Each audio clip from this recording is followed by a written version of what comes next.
नमस्कार दोस्तों, स्वागत है आपका हमारे YouTube चैनल वैदिक ग्रंथ में। मेरे मित्रों, कल्पना कीजिए आप पूजा घर में दीपक जला चुके हैं। अगरबत्ती की हल्की हल्की खुशबू वातावरण में फैली हुई है। आप आसन पर बैठे हैं और जैसे ही भगवान का नाम लेने के लिए आंखें बंद करते हैं, अचानक आपके मन में एक अजीब सा ख्याल आ जाता है। ऐसा ख्याल जिसे आप किसी से कह भी नहीं सकते, और कोई गुस्सा, कोई नफरत, कोई पुरानी याद या कोई ऐसा विचार जो आपके दिल को कचोट के रख देता है। आप सोचते हैं मैं तो पूजा कर रहा हूं, भक्ति कर रहा हूं, ये बुरे विचार मेरे मन में अचानक से कहां से आ रहे हैं? क्या यह कोई साधारण घटना है या फिर इसके पीछे कोई गहरा आध्यात्मिक रहस्य छुपा हुआ है? आज हम इसी के बारे में विस्तार से बात करेंगे मेरे प्यारे मित्रों। वीडियो बहुत ही ज्ञानवर्धक होने वाली है, तो कृपया करके वीडियो को स्किप ना करें, वीडियो को पूरा देखें और अंत में अगर आपको वीडियो अच्छा लगे तो लाइक करके चैनल को सब्सक्राइब नहीं किया तो कर लेना और वीडियो को शेयर करना मत भूलना। आज का यह वीडियो आपके मन के अंधेरे कोनों का सच सामने लाएगा और अंत में आपको एक ऐसा दिव्य प्रयोग बताऊंगा जो आपके मन को तुरंत शांति देगा। लेकिन ध्यान रहे, यह प्रयोग तभी काम करेगा जब आप इसे अंत तक सुनेंगे इस वीडियो को। मनुष्य का मन एक विशाल मंदिर की तरह है मेरे प्यारे मित्रों। जब यह मंदिर शांत होता है तो उसमें भगवान का वास होता है, लेकिन जैसे ही इसके द्वार खुलते हैं, भीतर से दबे हुए विचार और भावनाएं बाहर आने लगती हैं। पूजा का असली उद्देश्य केवल दीपक जलाना, फूल चढ़ाना या मंत्र चढ़ाना नहीं है मेरे मित्रों। असली पूजा है अपने मन को पवित्र करना। लेकिन जब आप भक्ति में बैठते हैं तो आपके भीतर का मन सबसे ज्यादा चंचल और सक्रिय हो जाता है। यही कारण है कि जब आप भगवान के करीब जाने की कोशिश करते हैं तब बुरी भावनाएं, नकारात्मक विचार और विचलन आपको घेर लेते हैं। शास्त्रों में इसे मन का विभेद कहा गया है, विक्षेप कहा गया है मेरे मित्रों। यह हमारे भीतर का सबसे बड़ा शत्रु है। शास्त्रों में कहा गया है, मन एवं मनुष्याण कारणम वंशमोक्षयो, अर्थात मन ही बंधन का कारण है और मन ही मोक्ष का मार्ग है। जब आप पूजा में बैठते हैं तो आपका मन एक परीक्षा देता है। यह आपके दृढ़ संकल्प को परखता है और नकारात्मक विचार उसी परीक्षा का एक हिस्सा माना जाता है। अब वैज्ञानिक दृष्टिकोण से भी इस पर एक नजर डाल लेते हैं। मनोविज्ञान कहता है कि जब हम शांत बैठते हैं तो हमारा अवचेतन मन सक्रिय हो जाता है। इसमें वर्षों से दबे हुए विचार सतह पर आने लगते हैं। यही कारण है कि पूजा करते समय पुराने दुख, गुस्से या असंतोष के विचार अचानक से याद आने लगते हैं। लेकिन वैज्ञानिक दृष्टिकोण से परे एक गहरा आध्यात्मिक सच भी है। नारद मुनि भगवान के सबसे बड़े भक्तों में एक थे। एक बार उनके मन में यह भाव आया कि संसार के सबसे श्रेष्ठ भक्त, उसी क्षण उनकी तपस्या भंग हो गई। उन्होंने ऐसा सोचा कि मैं संसार का सबसे सर्वश्रेष्ठ भक्त हूं। उन्हें कई कठिनाइयों का सामना भी करना पड़ा। इसके बारे में आपने कहानी और विस्तार से पढ़ा भी होगा और सुना भी होगा। इस घटना से पता चलता है कि बुरे विचार केवल साधारण मनुष्य के नहीं बल्कि महापुरुषों के मन में भी आ जाते हैं।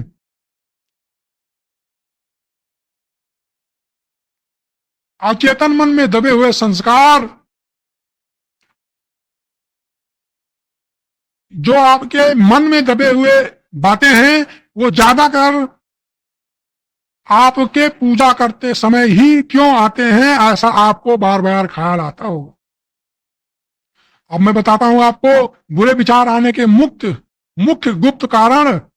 अवचेतन मन में दबे हुए संस्कार, बचपन से लेकर आज तक की घटनाएं जो आपके साथ हुई हैं, नकारात्मक वातावरण, आसपास के लोग की ऊर्जा का प्रभाव, भूत प्रेत और सूक्ष्म शक्तियां। पूजा करते समय मन की संवेदनशीलता बढ़ जाती है जिससे शक्तियां हमें विचलित कर सकती हैं।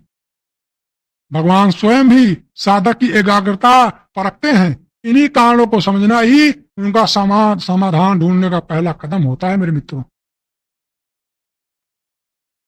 अब मैं आपको वो गुप्त उपाय बताऊंगा, आध्यात्मिक उपाय, जो पूजा करते समय अगर आप अपनाएंगे तो आपके मन में कभी भी बुरे ख्याल, बुरे विचार नहीं आएंगे।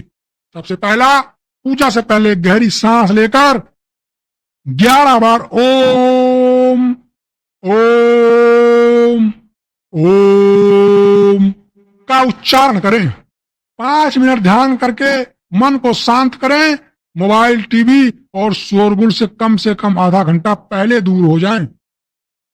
पूजा करने से कम आधा घंटा पहले ये सभी क्रियाएं बंद कर दें तो आपके लिए बेहतर होगा।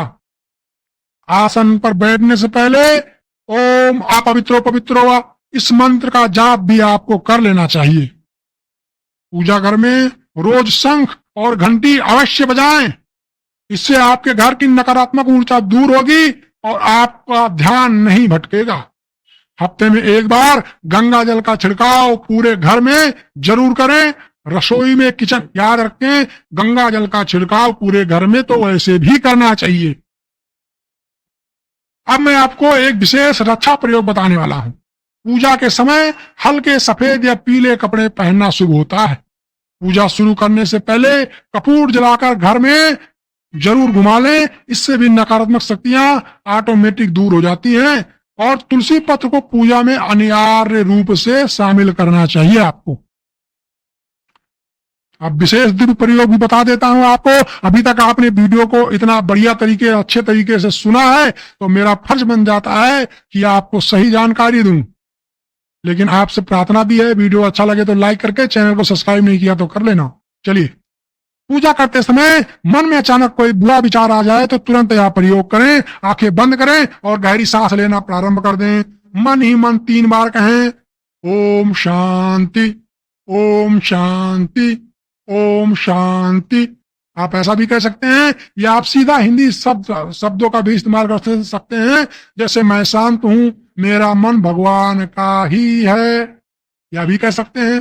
फिर 21 बार या मंत्र जपें ओम शांति, ओम शांति, ओम शांति।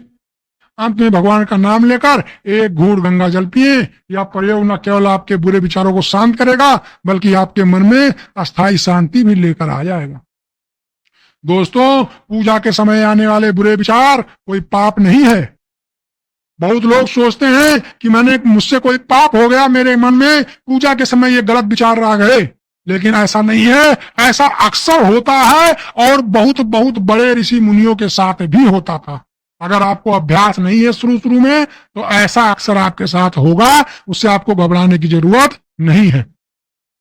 यह आपके आध्यात्मिक सफर की सीढ़ियां हैं जो हर बार जब आप इन विचारों को पहचानते हैं और उनसे ऊपर उठते हैं तब आप भगवान के और करीब पहुंच जाते हैं। मेरे प्यारे मित्रों, याद रखिए, सबसे बड़ा अंधेरा समय भोर से ठीक पहले आता है जब बुरे विचार अधिक आने लगे। समझ लीजिए कि आप एक बड़े आध्यात्मिक परिवर्तन से बिल्कुल करीब में हैं। अब अंत में आपसे प्रार्थना करूंगा, अगर यह वीडियो आपको अच्छा लगा हो तो इसे लाइक करें, शेयर करें और हमारे चैनल वैदिक ग्रंथ को सब्सक्राइब जरूर कर लें अगर आप अभी तक नहीं किया है तो।